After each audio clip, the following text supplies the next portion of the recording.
Welcome to Decision Vision, a podcast series focusing on critical business decisions. Brought to you by Brady Ware & Company. Brady Ware is a regional, full-service accounting and advisory firm that helps businesses and entrepreneurs make visions a reality.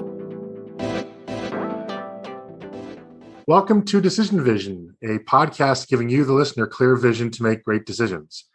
In each episode, we discuss the process of decision-making on a different topic from the business owner's or executive's perspective. We aren't necessarily telling you what to do, but we can put you in a position to make an informed decision on your own and understand you might need help along the way. My name is Mike Blake, and I'm your host for today's program.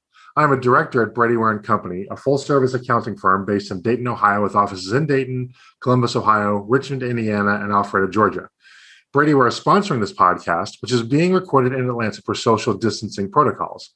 If you'd like to engage with me on social media with my chart of the day and other content, I'm on LinkedIn as myself and at Unblakeable on Facebook, Twitter, Clubhouse, and Instagram. If you like this podcast, please subscribe on your favorite podcast aggregator, and please consider leaving a review of the podcast as well.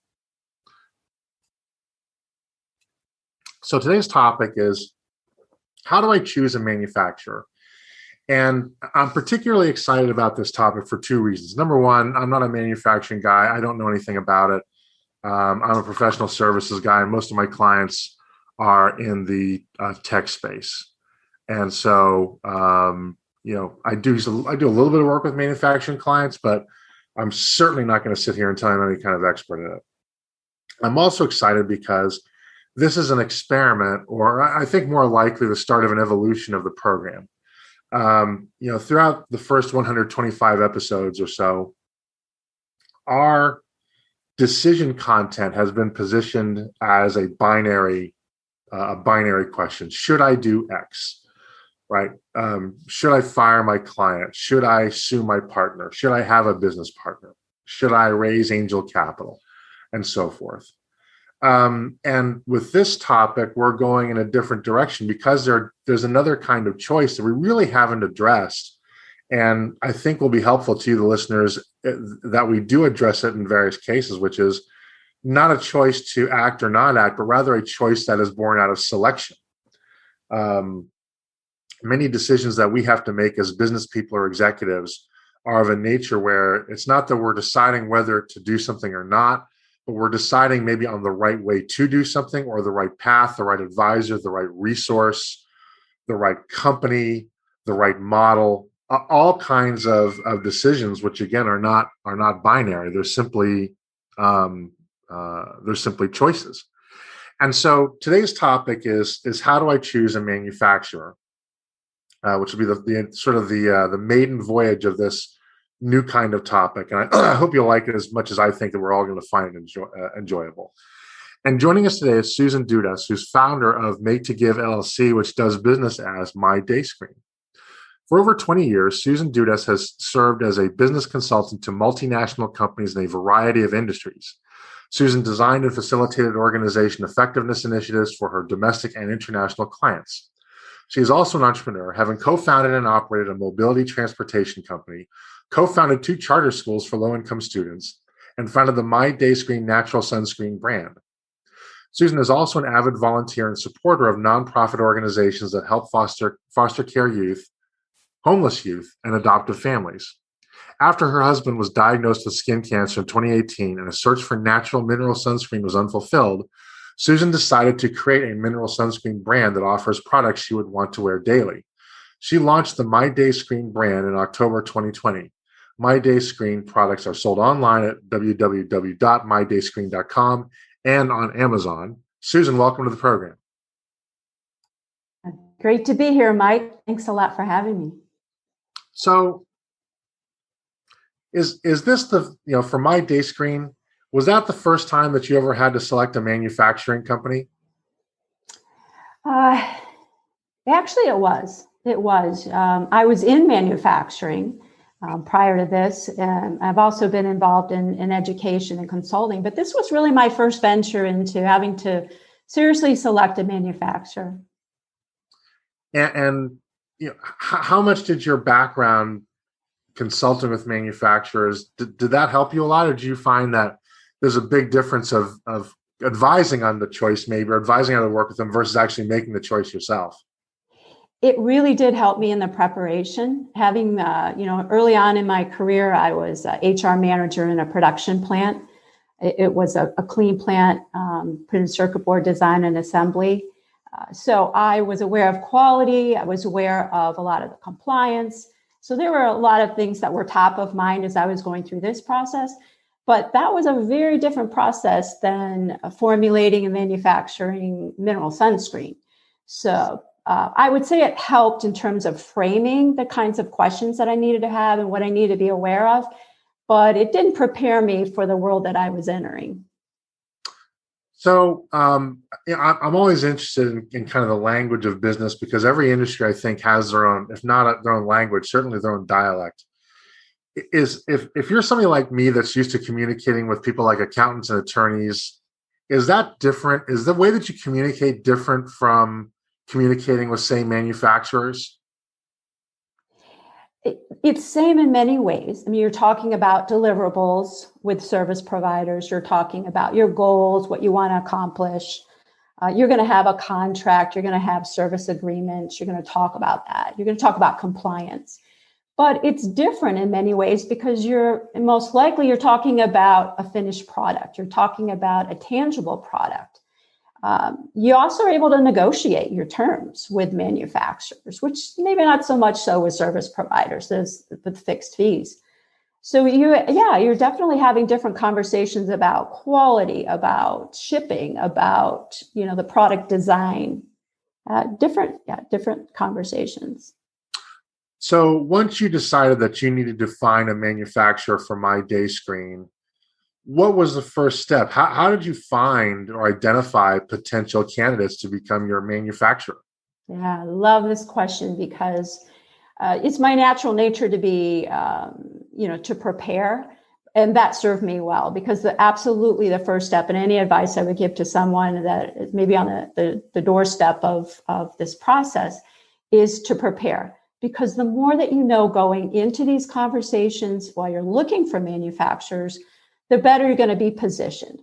Because you think about it, they're going to ask you questions. So why not have those questions prepared ahead of time? Gives you an advantage. And for instance, the very first question that I learned I had to ask myself was, do I have a design? And I didn't have in my case, it was a formulation. So I didn't have a formulation. So if the answer is yes to that, you're going to go down one path. If the answer is no to that, you're going to go down maybe a couple of different paths. So if I can elaborate on that if you'd like me to. Well, I want to come back to that part, but what I'd like to sort of stay on for the second and clarify is, is finding a list of potential manufacturing candidates as simple as doing a Google search, or are there specific places that you knew to sort of look to give yourself a leg up on the search? Sure. I found that, obviously I did the Google search and I Thomas Net, and that got me nowhere. I mean, it gave me names, but in my particular case, mineral sunscreen is a subset of the sunscreen market. So I was looking for specific manufacturers that manufactured mineral sunscreen, and a lot of them don't. And a lot of beauty manufacturers don't even get into sunscreens because it's an over-the-counter drug. So where I found that I got the most mileage was to look within the industry, our industry of indie beauty, within the beauty community. And there's directories within that. I also talk to people. Now, within the beauty industry, sunscreen included, we don't talk about who we use as manufacturers. We hold our kids close, but we hold our manufacturers' names closer. So we just don't discuss this. However, you can get enough information from your peers in this peer group that was able to open some doors and at least get me started. And along the way, I was, much more fruitful to talk within the industry than to just do a general online search. So that's interesting. I'm going to go off the script a little bit, but I think that's a really interesting observation that I would not have expected. Why do you suppose that people keep the identity of their manufacturer such a secret, right? For example, I wouldn't keep my CPA a secret. I wouldn't keep my lawyer a secret, right? But I guess manufacturing is a different animal. So why do you think that that's such important and sensitive information that people are reluctant to reveal it? Well, I can speak to, I can't speak to, across industries, but within the beauty industry, you don't see patented formulations, right? We are over-the-counter drug, FDA regulated. We have to put all of our ingredients out there, right? So we publish our ingredients list, and it's required, which is a wonderful thing. That transparency is beautiful. So, that takes some of the mystique away of what's in this, right?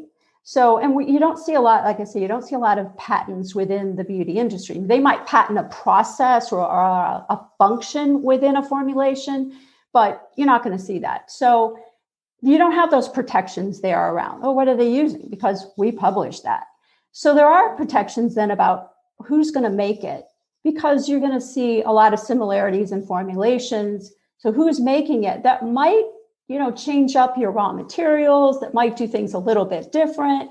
Process might be a little different. So that's the way I look at it is we're an open book in terms of our ingredients. So we do protect our manufacturers because, we don't want some pirating. We don't want someone to necessarily mimic our formulation. Interesting. So the fact that you're in an FDA regulated sector, and the fact that your value proposition is using all natural mineral products, do those two features make it more difficult for you to find a manufacturer? Absolutely. Yes, because a lot of people don't want to touch OTC, over the counter. There's a variety of costs involved. There's testing.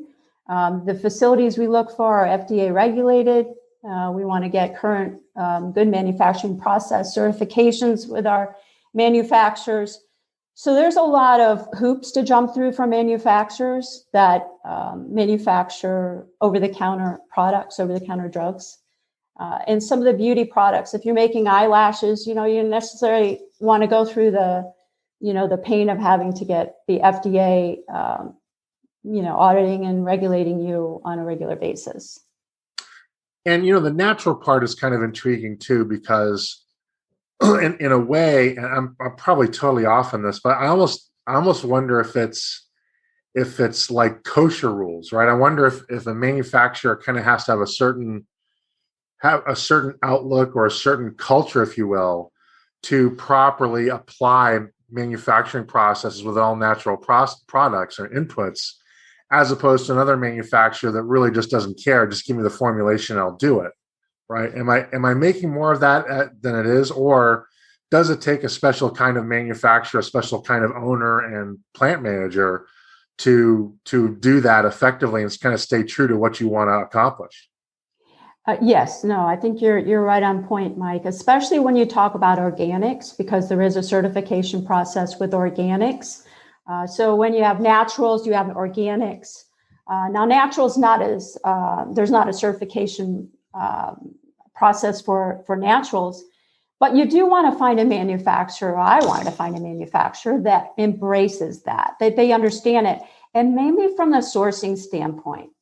Right? You want that manufacturer to source those raw materials that are totally aligned with your brand and where you're taking it. And they are natural. And I was very, very careful about that. So, of course, we've been through, we hope, the worst of the coronavirus pandemic. We're in this trans-pandemic phase right now. How do you suppose, or I don't know if you're still active, maybe finding alternative manufacturers, but even if you're not, how do you suppose that the coronavirus has changed the way we even search for manufacturers? Maybe the way, the questions you ask, the due diligence. Of course, we're all familiar with the supply chain disruptions that have been prevalent in every place from semiconductors to pork chops, basically. Does that change, do you think, in any way the approach, or at least tweak the approach in trying to find the right manufacturer? Anyone that has lived through, I would think that anyone that lived through COVID, in my case, I was trying to launch during COVID.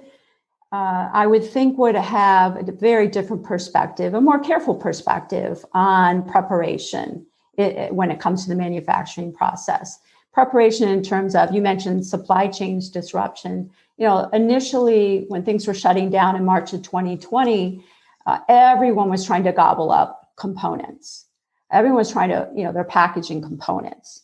It felt like almost a free for all of what can you get, when can you get it, and how can you secure it. Interestingly, we were not only competing against other beauty manufacturers, but we were competing against our own manufacturers who were completely changing their lines over to manufacture hand sanitizer, because that's where the margins were. The money was in everyone hand sanitizer. So obviously that only impacted our lead times and our ability to get the attention of our manufacturer, but it also impacted the supply chain components. Trying to get bottles and pumps at a time when everyone was trying to, fill bottles with hand sanitizer was a real challenge. So, my takeaway from that is I really can expect longer lead times. It is definitely impacting lead times. I need to be prepared, need to keep track of my inventory, especially in my business, because I can't turn on the faucet tomorrow. There's a lot of testing with over-the-counter drugs. It takes a good year to bring, for me anyway, to bring a product to market because of all the testing involved. So, and with the long lead times with the manufacturers that I think just will be there, I really sense will continue to be there post-COVID, you have to really be more careful with your planning. And that's interesting. I hadn't thought about what you just described, that all up and down the supply chain, you'd be fighting not just for the resources for the manufactured product, but the packaging as well, in your case, so the dispensing packaging. Did you have any recourse? I mean, do manufacturers make any commitment they're going to allocate X amount of production with you, or are you do they have more or less complete power in terms of where you are in the queue? I think it's also where you fit in the food chain, right? As a small indie startup, they have MOQs, minimum order quantities. And as a startup, my quantities are going to be small relative to, their larger customers that, can keep their lines going for a long time. So, it depends on where you are in the, like I say, the food chain as to how much negotiating power you have. I realized that, having heated conversations about lead times were getting me nowhere, because I suspect that every time they picked up the phone, they were having those very similar conversations with their other customers. And, manufacturers were, at low capacity. At some points, they were below 50% in terms of, their ability to operate. So it wasn't just their lines. I mean, they were cleaning all the time. Particular clean industries that are going to be shut down for cleaning. They had protocols they had to have in place. And to your earlier point, I think some of those protocols will continue on because they're just good manufacturing practices. It was definitely more challenging, and I think those things will continue on. And I realized that as a small startup, I didn't have a lot of leverage. So you and I were having a conversation yesterday in preparing for this one, in which I learned a lot just in having the preliminary. And one of the things that came up that I'd love you to talk about a little bit is the role of the manufacturer may not be, often is not, I guess, just, hey, make me some stuff, right? They provide other services. Many of them, it sounds like, provide many other services to help move the product from idea into production. And can you talk about what some of those are and how you've availed yourself of some of those support services? Mm-hmm, sure. The first question I needed to ask myself, and anyone about ready to embark upon this journey, is: do you have a design? That's critical. So that's going to determine which direction you go. If you already have a design, then you're going to look for a contract manufacturer. If you don't have a design, then you have some questions to ask yourself. Well, do I want a custom design? I want my manufacturer to maybe do some R&D, create my design, a custom design, and make it? Or is it so special that you need to find a specialist to create your design or your formulation and then come back to a manufacturer, have them make it? Or are you such that you just want to get your product to market? You've got a phenomenal marketing distribution strategy, and you'll do private label, meaning I don't need to own this design. I just need you to make it, pull some stock design off the shelf, make it for me. I'll put my fabulous label or packaging on it, and away I go. So up front, it's you really need the design question, and the ownership, which is closely coupled to that, is really, really critical, and was critical for me. I wanted custom formulation, and I went through that process. So I found a great manufacturer that had a phenomenal R&D team, and we worked together to create some great products. Now, since you're an Amazon seller and my wife is an Amazon seller, she's been on the program before. I think it was episode 49. And one of the things that is always on your mind, especially with Amazon, I think, is product liability, right? And I understand from my conversations with Cordelia, anything that's FDA regulated, Amazon, some justification watches like a hawk, and they have a pretty, low to zero tolerance policies for mess ups. And again, one of the things you and I were talking about that I hadn't thought about before was handling liability, right? Mm-hmm. If a product is bad, and then gets released into the wild and then hurts a customer, right? It's gonna move back up the supply chain where somebody ultimately has to take responsibility. And the question I'd like to ask you is it if something goes wrong, is it going to be somebody like you that's actually ultimately paying the manufacturer, or does the manufacturer have responsibility where if they do something wrong that, they're the ones that pay the price as opposed to you? Is it shared or some entirely different kind of model? So ideally, you want to look for shared responsibility. And I have walked away from contracts, as we discussed yesterday in prep for the show. I have walked away from manufacturers that were not willing to look at a shared responsibility.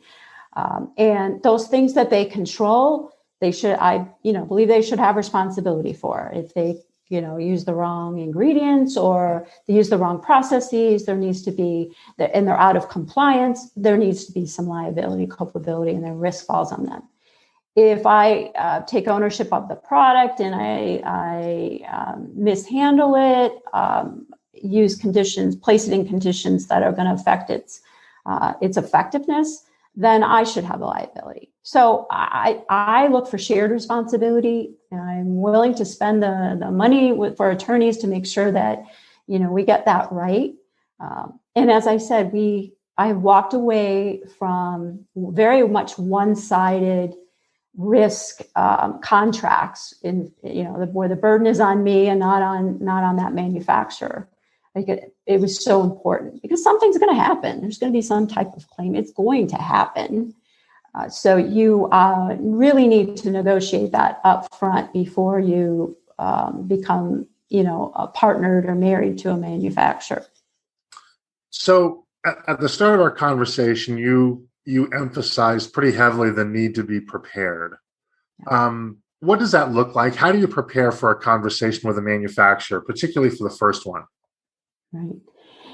Yeah, it's I think as easy as anticipating what you think they're going to ask you. So they're going to ask you, do you have the design? I went over that. They're going to ask you, what capabilities does this design require? You need to know that, right? Do you need extruding? Do you need molding? Do you need, clean manufacturing if we're printed circuit board design, or if you're manufacturing food? Is it stamping? Is it assembly line? Is it batch? So you need to know about, you need to know that, what those capabilities are that are required. And then you need to know what else you want them to do for you. One of your questions before is, they do a array. Many manufacturers can offer an array of functions: filling, labeling, packaging, testing, if required, testing. Some even do full fulfillment. Some will do a full turnkey. I mean, they'll offer marketing services and design your packaging for you. I'm not sure I'd recommend that. That may not be their core business, but So there's knowing what you need from the manufacturer is really key. The other thing, a couple other things that are really important is know what your costs are. What are your target costs? Go into that conversation knowing what your retail costs, what margins you need to get, and then you're talking to them about that per unit target cost. That's going to weed out some manufacturers right there. Quantities, your MOQs, that's going to weed out some manufacturers. If you're a startup and their MOQ is maybe 100,000, and you're like, no, I can't order 100,000 for my initial order. Well, then you need to walk somewhere else. And then, of course, you want to know about lead times. Given your particular design, how long is it going to take, not only for that first order, but how long is it going to take for successive orders, so that you can plan for your inventory, so that you're not out of stock at a very important critical time, maybe in the year, the selling cycle. And then the contract. Knowing what you need to have in a contract. Is it ownership? Is it liability? The compliance. So, so that's good. So let's say we've identified some manufacturers. We've done our homework. Who do you contact? Is it a plant manager? Is it the owner? What's the title of the job function of the person you need to talk to that can have that conversation and represent the manufacturer to you, so that you don't have to have the same conversation 3 or 4 times? I think it depends on the size of the manufacturer. My experience has been sales reps, account managers typically are your initial contact. That's typically who you're going to have that rapport with. Most manufacturers and the size I've dealt with have had, that function within the organization. So you're dealing with the sales organization and account manager function. But I wouldn't stop there as you move through. That's going to be your initial. But as you move through the relationship and you're vetting and you're narrowing down your list, you really want to start having additional conversations up the hierarchy. And here's why. As I mentioned before, you're going to have problems. You're going to run into problems, whether they're external problems or internal manufacturing problems. And you really don't want that first conversation that you're having, the escalated conversation. You don't really want that first conversation with that director of engineering or director of operations to be a heated discussion. You want to have some relationship coins in the bank, so that if you're negotiating with them, it's not your first time discussion. So, as you then move into that process, what are you looking for from how the manufacturers present themselves? I mean, how are you vetting them then to make sure that they can do what they say that they can do? Yeah. Oh, I use a spreadsheet. So I list, my options, and I list, along the left-hand side, and I list my criterion across the top, and I just start, keeping track, whether it's a rating number or a check mark. I've done both, but I keep my spreadsheet. And as I talk to a manufacturer and move through the process, I'm seeing how many checks I have or how their score is. And then that's how I really vet and move through. And there's, obviously you can prioritize those. If their costs are too high, off the list, or if their quantities are, their threshold quantities are too high, off the list. So I think it's keeping that spreadsheet, continuing those conversations. As I said, the contract, that was key for me. I'd actually kind of vetted down to, a few on a couple of occasions, and I was surprised and sad that I had to remove, one from the list. Do you ever have an opportunity to talk to some of the manufacturers' other customers, get kind of a testimonial or a review? I have not in my industry. We just don't really talk about the manufacturers. Okay. Maybe I'm in the wrong circles. Maybe I got to get in better circles. But yeah, no, in terms of references, I have, but that's very, very, very few because they keep their customers very, very close. Right. In fact, there's, very rarely would they release a customer name. Maybe at a trade show or something, I might have a little bit of exposure to that, but typically, and it's a good manufacturer that does not release their customers' names. They're very careful about that. And in your process, did you make any site visits? Did you actually go there and walk the floor? Absolutely. Absolutely. That's a key criterion for me. And I've done it twice, typically 2 visits for the ones that are, I'm seriously considering. 2 visits because the first visit, your eyes are wide open. It's a good exchange. They're on their best behavior. After that, you're going to have a lot of questions. So you go back and you get those questions answered, and you definitely see things differently. Hopefully not too differently, but it's a deeper dive that second time. I would clearly recommend that. And when you walk the floor, I'm curious, what are some of the things that you're looking for? Well, I'm looking for quality. I'm asking about maintenance of their equipment. I'm asking about their testing procedures. I love seeing their testing room. Now, sometimes they leave you out of there if they have, if anything that's, proprietary going on, but typically their customers' names are not visible. I love going into their labs and their testing facilities to see that. I'm looking for, our safety, not only employee safety precautions, but product safety, people wearing nets, are their shoes covered? What kind of environment does that look like? So yeah, eyes wide open. And am I being introduced to different people in the different organizations, touch points that I would have if I was a customer of them? Now, over the course of your selection process, did you find yourself developing a relationship with the manufacturer's management? Chance to really talk with them and see how much they really seem to care about you or your idea. Did that ever factor into your decision or no? Yes, it did.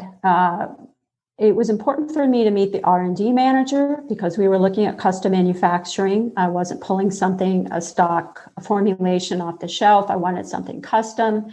I wanted to be right there. I wanted to show them samples of what I was looking for.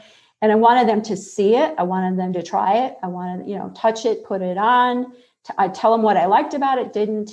That was the R&D director. That was really important because he was overseeing the customization, the formulation process.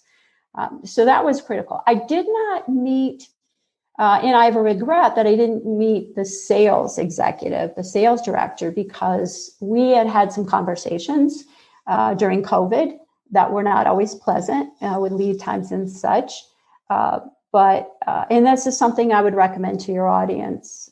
As I mentioned before, you really don't want that first conversation to be that heated conversation. So the extent that on your visits or even post visit that you can make contact with, the head of sales or head of account management, other leaders, I would recommend that. Build some rapport. So you have a little bit of, it could be helpful in your negotiations. So in your particular search, how long did it take you to find a manufacturer from the time you said, hey, I need to find a manufacturer to the time when you said, okay, I've got one and they're going to be my primary source? Right. About 6 months. Okay. And do you think that's typical? Do you think that it takes most people that amount of time in your experience? I think the question depends, right? I hate to say that, but it really does depend on the complexity of your product.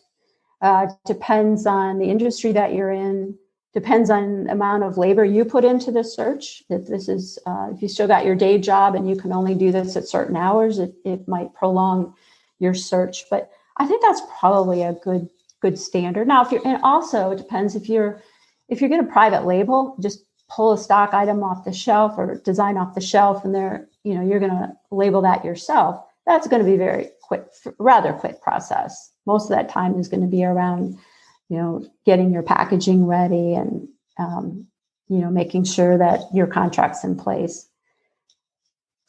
And in your search, how many manufacturers did you talk to before finally settling on one?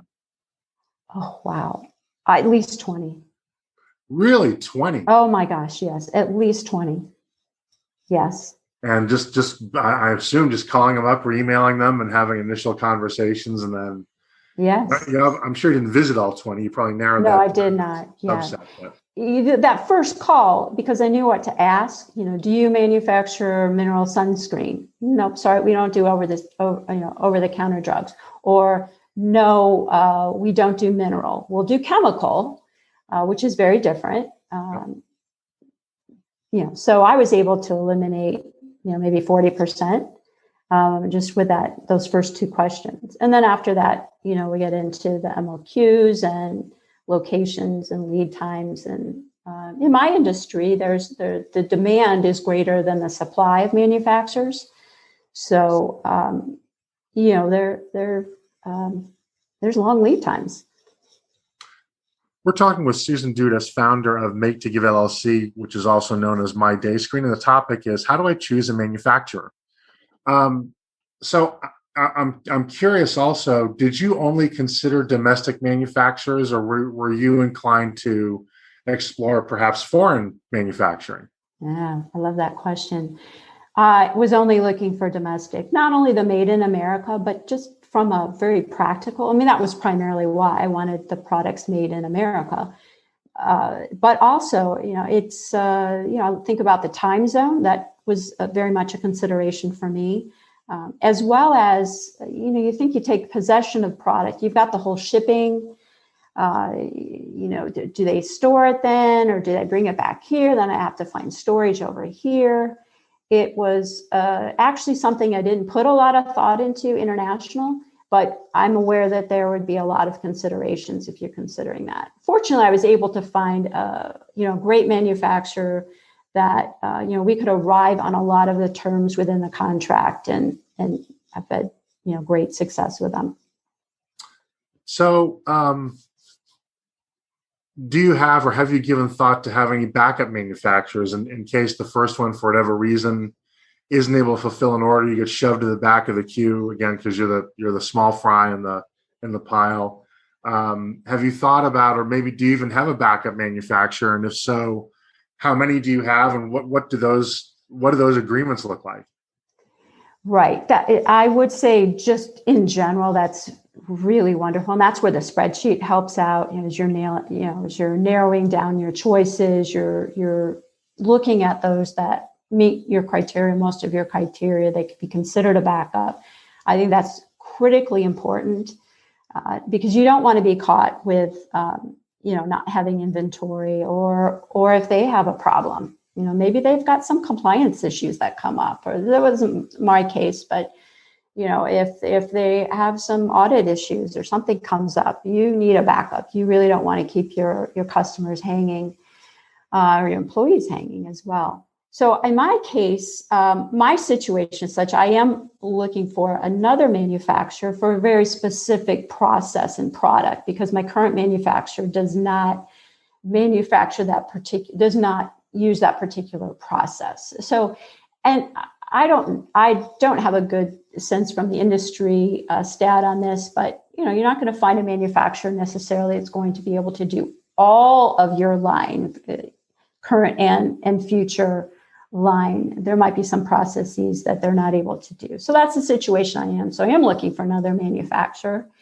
And it is very, very challenging. And quite honestly, I think it's because of the demand supply. It's hard to get their attention, hard to get them to reply back on the phone. So it is a challenge. And finding the first manufacturer is hard enough. I'm guessing the second manufacturer, where you're basically saying, hey, I basically just need you on standby, but I'm not necessarily sending you a lot of business right now.